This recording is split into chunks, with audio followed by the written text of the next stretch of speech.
เอาย่อสิหัวเด้อเฮ้ยหัวระวังด้วยอะไรไปโอ้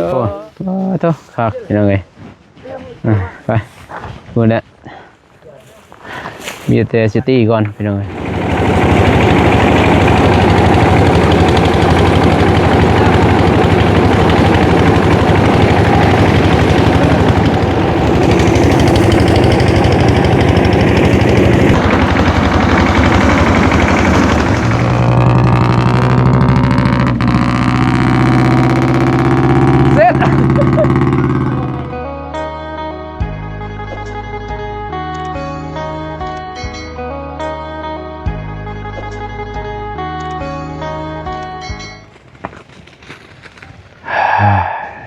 พี่น้องเอ๋ยเนาะ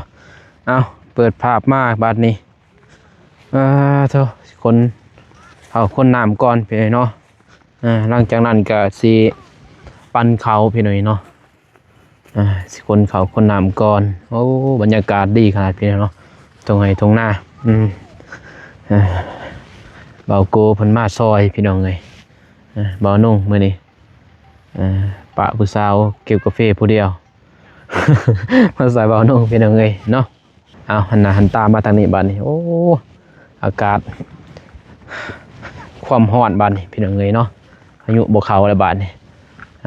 กราบทักทายสบายดีสวัสดีเด้อพ่อแม่พี่น้องเมื่อสู่ขู่สู่คนฟังลาวฟังไทยก็ยินดีต้อนรับเข้าสู่ซอกเบาหนุ่มคือเก่าคือเดิมพ่อแม่พี่น้องเนาะไม่อยู่ดิไม่อยู่ไหนลืมโอเคพี่น้องเอ้ยเนาะคนเข่าก่อนเข่าก็บ่งามพี่น้องเอ้ยใส่พูอยู่ได้นี่ยังบ่งามคำบ่ใส่พูบ่ได้เดี๋ยวนี้ต้องได้ใส่พูรีบเข่าเนาะเข่ารีบเข่าเนี่ย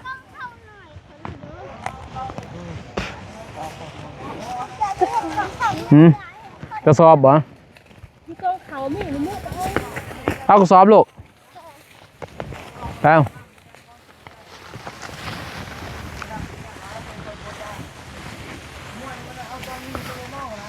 ยังจังให้สิให้บ่คุณเย็นเด้อผู้นี้ก็ตีบ่แนวตีคือกันบ่นี่เขาคือสิตีบ่เข้าไปลุงจะก้อนให้มันแล้วจักหน่อยมันก็แล้วลุงจะหายได้จังนะเด้อมาดิคนเด้อว่าเราจะได้คุณได้บ่โมเกือบขาดเกือบเก่ามันบ่ขาดปุดเลยบ่ลูกขาดปุดเลยบ่ขาดปุดเลยบ่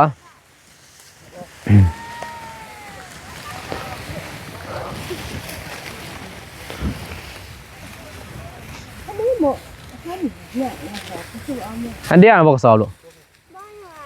คือเบาลายสิพ่ออยู่บ่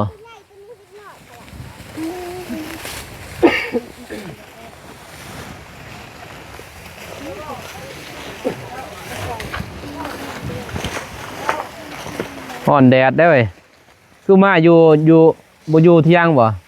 ฮะลานซาวคือบ่อยู่เที่ยงบ่ฮ้อนบ่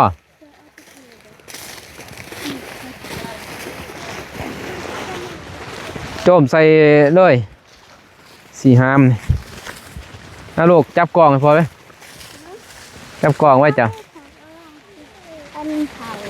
โอ้ยเจ้าก็ยังหอบบ่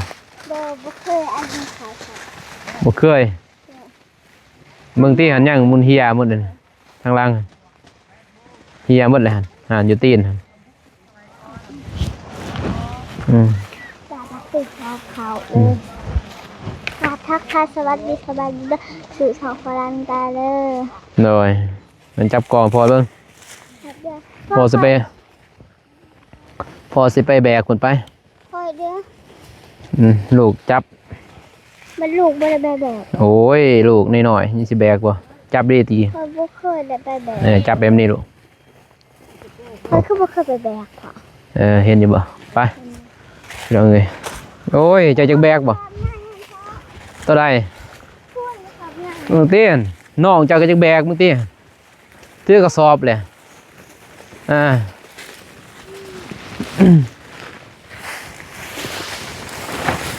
แบกได้อยู่บ่ฮะจะแบกได้อยู่บ่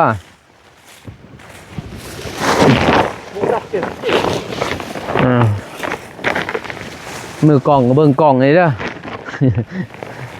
ต้นหนึ่งจะถูก นะตอนนั้นบ่บ่ได้ถือมา มันลืมมันจับบ่ได้โมจับบ่ได้อีกพี่น้องเอ้ยเนาะดวงตาจับบ่ได้ตอนนั้นมันแข็งมันหนักเด้บ่หนักบ่ลูก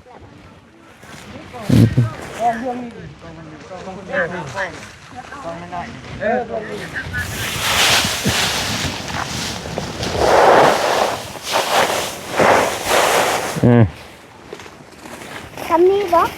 ใส่ โอ้ก็ใส่ร้ายเลยเนาะพี่น้องเอ้ยแบบนี้แล้วนี่คนเขาอยู่พังลาวเฮากับแบบนี้แหละบ่นุ่งกะเฮ็ดตะกี้ก็แต่น้อยจนใหญ่พี่น้องเอ้ย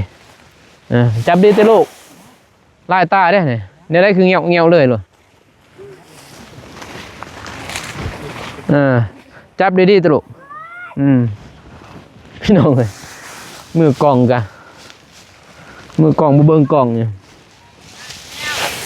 เห็นอยู่บ่เดี๋ยวเราบ่เห็น แบกเป็นกองใหญ่ ใส่กล่องใหญ่แล้วเลย ทำนี่บ่ทันบ่เอาค่ะ ยัง บ่ทันนี่ได้บ่ เอาหมดเลยเด้เห็นบ่ ขอตัดยังหน่อยขอเอาแค่กล่อง เบิ่งหน่อยกล่องเดียว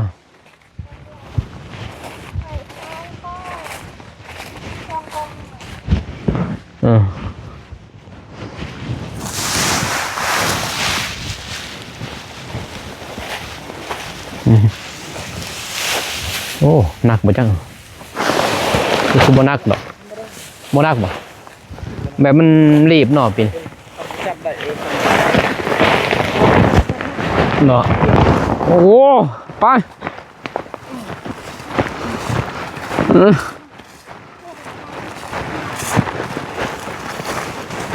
น้องเอ้ยตั้งใส่หัวโลดสิได้จักสอบพี่น้องเอ้ย กล่องโดยกล่องขาวบาน้องน้อยๆนึงจักสิได้จักสอบ โดย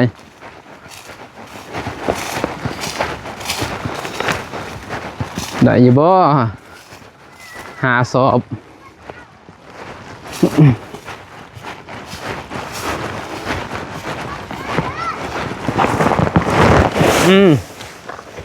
โอ้สิได้อยู่บ่หาสอบ ฮะเห็นอยู่บ่พอ10 สอบ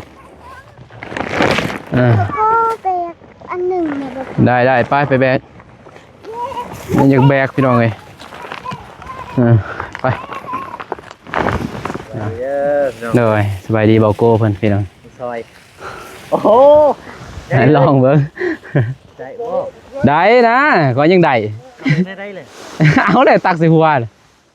ย่อยได้ ขยันดึงเตะเอาดึง ใส่หัวบ่ จะบ่เห็นว่ามื้อนึงก็เฮ็ดเอาย่อใส่หัวเด้อ ใส่หัว ระวังเด้อ เนี่ยได้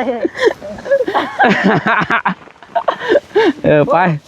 โอ้ยเฮ็ดคือคอยเฮ็ดได้ใส่หัวเหรอพี่น้องเอ้ย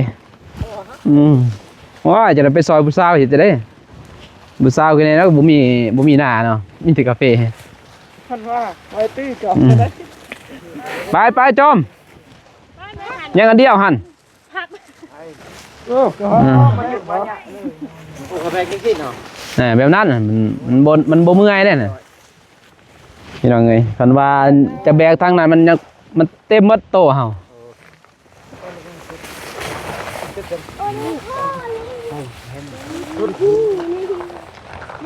อืมโอ้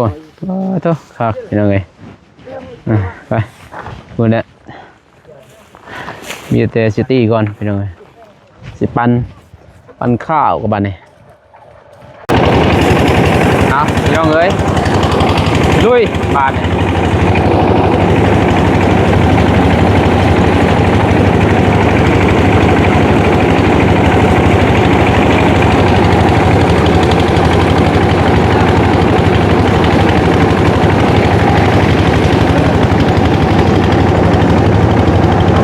ลมมันมากพี่เนาะตู้มากพี่น้องไอ้ลม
เอา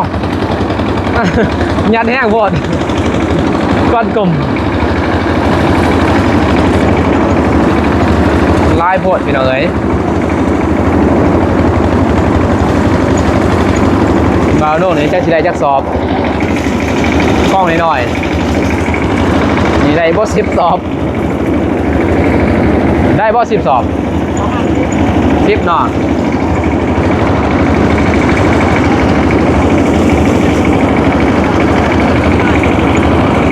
เอาได้สิไปสอบได้เด้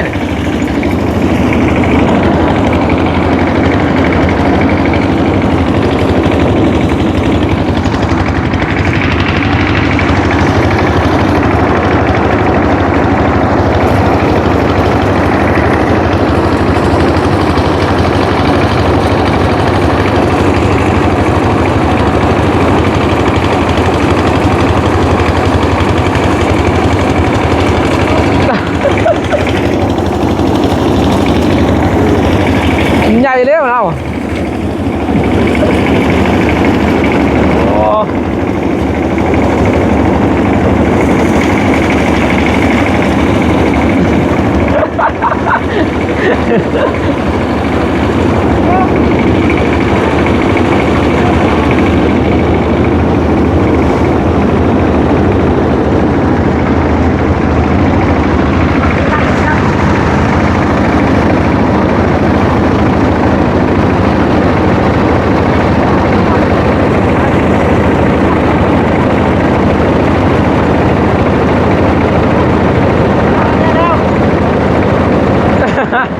โอ้ยหากเวียนจับเลยหักก้นเลยแล้วอ่ะ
ไปเลย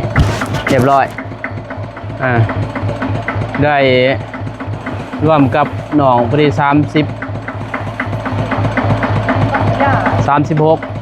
เนาะเป็น35สอบพี่น้องเอ้ยบ่าวนุ่งได้แต่21สอบเนาะเพิ่นได้15สอบเนาะ16สอบอ่ะ15สอบเป็น36สอบ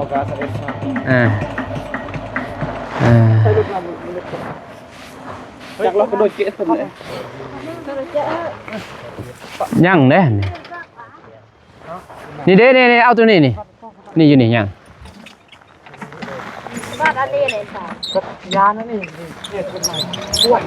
ดาวปวดเป็นยาปวด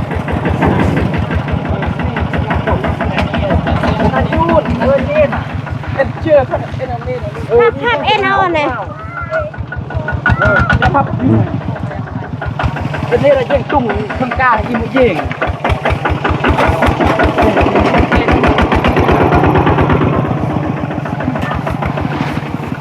ครับตัวนี้ยังได้เข่าเลย ยังครับนี่เจอผัก มันเปียกอยู่นี่บอลมาป้อมกล่องคนตกหำหงอยู่นี่ที่แต่ว่าอันเกี่ยวแล้วกู้แล้วตีเลยนะเนาะอันบอลนี่แล้วพี่น้องเลยบอลเน่าโลดบอกโก้เพิ่นมาซอยเพิ่นขอบใจหลายเด้อซอย มาซอยจุดคำเนาะ คำมันจะได้คำ สิไปอยู่บ่ไปหาผู้สาว โบ้เลย เครื่องเปื้อนนั่นนี่บ่ส่งหรอกคือมาอยู่อาบอยู่เดือนคนนั้น สิไปอีดอกมีวงบ่ แต่ว่าบูกระโทกไปเช็คกล่องวะโทร ไปเรียนอยู่พุ่น ตอนบูว่าไปทางไหนจะไปทางนั้นเล็กคือเมื่อจนเหนื่อยจังโมงเลย3 โมงพี่น้องเอ้ยปั่นพอดีชั่วโมงนึงเนาะ แม่ชั่วโมงนึง2 กล่อง2 กล่องชั่วโมงนึงนั่นว่า20 สอบ อันนั้นจะซื้อตัวซอเอ็ดอัน อันนั้นคือ ตัวสอบอันยังเกิดว่าซ้อมบ่ซ้อมซ้อมรีบพี่น้องเอ้ย ไม่เลยนะเพราะว่าตับข้าวสอง มื้อนี้วันหยังมื้อนี้ ชุก ไปซื้อเลขซะ เลขขี้เข็บ เลขเครียดวะเนี่ยกบไปเลยเจ้าสอบ นี่แต่ถือมา2คันเนาะ ต้องพันแบบ นี่ลงซ้ำบ่ เออ ลงซ้ำรัฐมาเลยอีก ได้อยู่บ่อยู่หั่นไอ้ขึ้นบ่ได้เด้พี่น้องนักบ่ธรรมดา เดี๋ยวเงียบ โอเค ข้างหน้าเด็กจอกอันสุดท้ายอ่ะเดี๋ยว ได้แล้วได้แล้ว วันนี้ยอกพี่เหมือนนี้ยอกเขาเหมือนชอบแบบนี้เหมือนหวานเลย แบบนี้ ชอบเรื่องกันทั้งนี้ บอกว่า สอบแดง แล้วแบบนี้กันสอบ อันนี้วะ สอบแดง โลก 50ดิซ้อมใหญ่เลย ขนาดสอบเรื่องทางแนนยังได้51ยุก กาแฟเนาะได้51 33เมื่อบ่เมื่อ30คัน17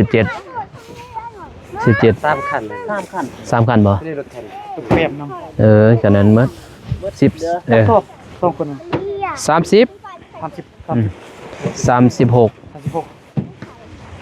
36สอบพี่น้องเอ้ย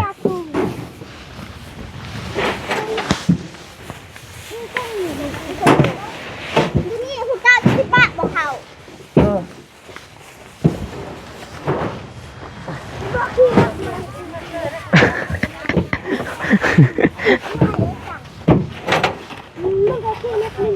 เอาโกยนั่นบ่ทันเกี่ยวบ่เข้าได้แล้ว โอ้ยปั่นเธอน้อย เท่าน้อยเอาคือว่าเท่าน้อยสุกเป็นบอลเอาทางนั้นนั่นเนาะเดี๋ยวอากาศมันเย็น ปั่นนิ่งเหมือนนี่ มื้อนี้ก็ปานอีกได้มามื้อละจักสอบ กองนึงประมาณ10ประมาณนั่นแหละ ถือละ10สอบ ว่าทำมันนั่นแหละทำได้สูงขึ้นนะ บางเทื่อ20ก็มี30ก็มี ปีหนึงได้เท่าไหร่จักสอบ เยอะกี่บัตรนี่นะจำเยอะอยู่ปูเตอร์ก็จะนี่แหละกี่ จังสูงสุดเลย60 60 ปีนี้สิบ่ได้บ่30ประมาณนั้น ไอ้นั่นจับสอบก็ไอ้นั่นนี่ เลยละ นั่นง่ายปะ เจ้าเฮ็ดตัง จะห่างกันเลยตะกี้เป็นของแม่เบิดบ่ได้ทัน ปันกัน เอื้อยสร้างครอบครัวแล้วก็แดงเพิ่นนะ มันคือกันเนี่ยพ่อยก็แบ่งตัวนี้ก็แถวนึงเลยพ่อ นี่ตัวนี้ฮอดลุมมุนบ่ บ่ฮอดนี่ซื่อ ฮอดทุกไว้แต่ว่า ไปแถวนึงตัวนี้ตอนนั้นก็ นี่ก็ฮอดนั่นบ่ ตอนนั้นไปพุ่นฮอดนั้นก็เอฟรี แต่ตะพุ่นอีกลุ่มมันอีกอ่ะบ่นึงอีกพุ่น ฮอดงัวเพิ่นแต่ว่า ฮอดพุ่นต่างอีกตัวน้องอีกบ่น่ะ รวมเลยนะรวมมันเลยฮอด ยังจะล้างตู้ รวมเบิดฮอดพุ่นเลยพุ่นโค้งขึ้น เลย ขึ้นมาถึงพุ่นปีนึงก็ประมาณ100ป้ายนั่นแหละ วันนี้ กุ้มอยู่ดอกกิน ไปงัวกับเฮาอยู่นะจำแดง น่าจะบ่ เขาเรียกว่าไหว้ต่อ ถอยโอเคไป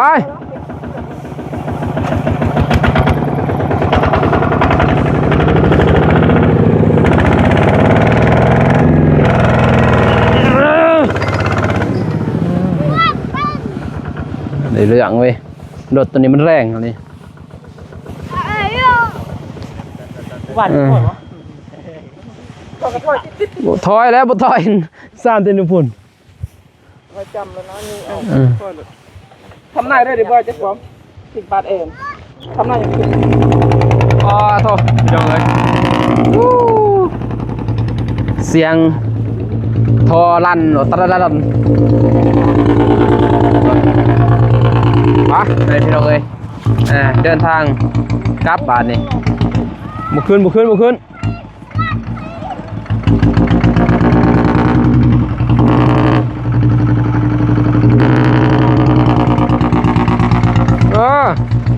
บ่ได้ มามามามา มันแห้งแต่ทอยเสื้อนี่รถบ่แห้ง แห้งเสียง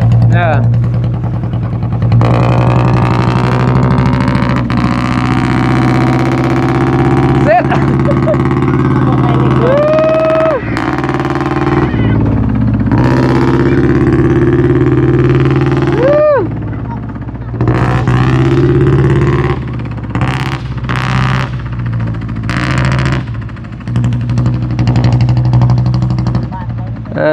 ตัวพี่น้องเอ้ยไปเดินทางกลับบ้าน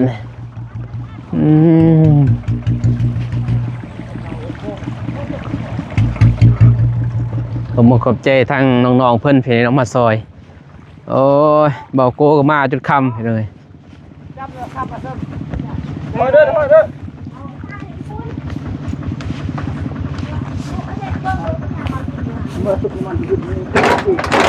ฮะน้ำมัน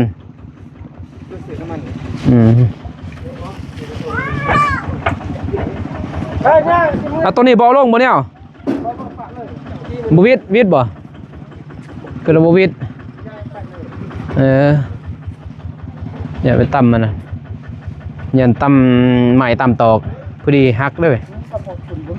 บ่มีบ่ เมื่อฮอดพุ่นเอาลงเอาแล้วก็ปั่นเขา ใช่เจาะอะไร นำหาเสียบ่ ทางไหนจะมา แม่เราย่างทางนี้ครับ แล้วเมื่อไหร่บ่เอาเมื่อไหร่บ่เครื่องกระตาเดียวไปเมื่อไหร่บ่ติบเขายัง เขาใจจะใส่จะปาก กระบวนเดียวนั่นแหละ โอเพนนะกัน โอ้ยเสือตกกับป้าเลยทีมเลยแบบนี้ แต่คือพ่อย่างน้ำเลยหาเสือ ทีมเลยตายไปไป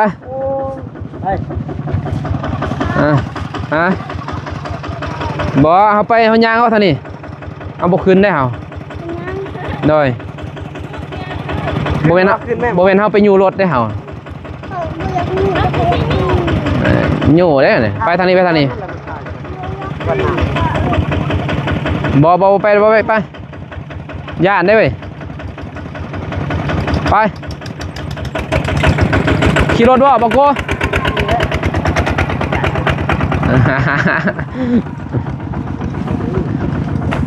ไปพี่น้องเอ้ยเดินทางกลับก่อนบ้านนี้ยังแต่หน้าเมย์เลยพี่น้องเอ้ยโดยเสือจะได้ลูกกลับไปเราเสือไปปะไปพี่น้องเอ้ยพาน้องกาสิเดินทางกลับก่อนบ้านนี้พี่น้องเนาะได้เข้าบ้านน้องเองได้เข้าอยู่20 สอบพี่น้องเอ้ยเนาะแล้วก็น้องเพิ่นได้เข้า15 สอบเป็น36 สอบพี่น้องเอ้ยเนาะในปีนี้บ้านน้องได้พอได้ปั้นกันเนาะทางเมทาเพิ่นปั้นนั่นแหละปั้นดินปั้นดอนเกินว่าให้แหละน้อยๆนึงพี่น้องได้20 สอบกะทั้งบ้านน้องกับลูกกับเมียกะบ่กลุ่มกะซื้อเอาพี่น้องเนาะซื้อเอาเกินว่าเพิ่นก็แบ่งให้เรียบร้อย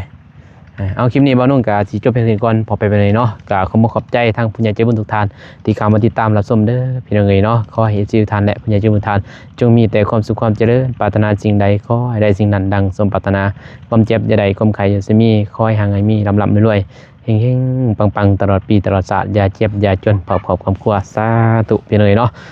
ลำลาพี่น้องเอ้ยเนาะกับภาพบรรยากาศอยู่ทุ่งไร่ทุ่งนาพอๆกันใหม่คลิปหน้าเด้อพี่น้องไปบ๊ายบาย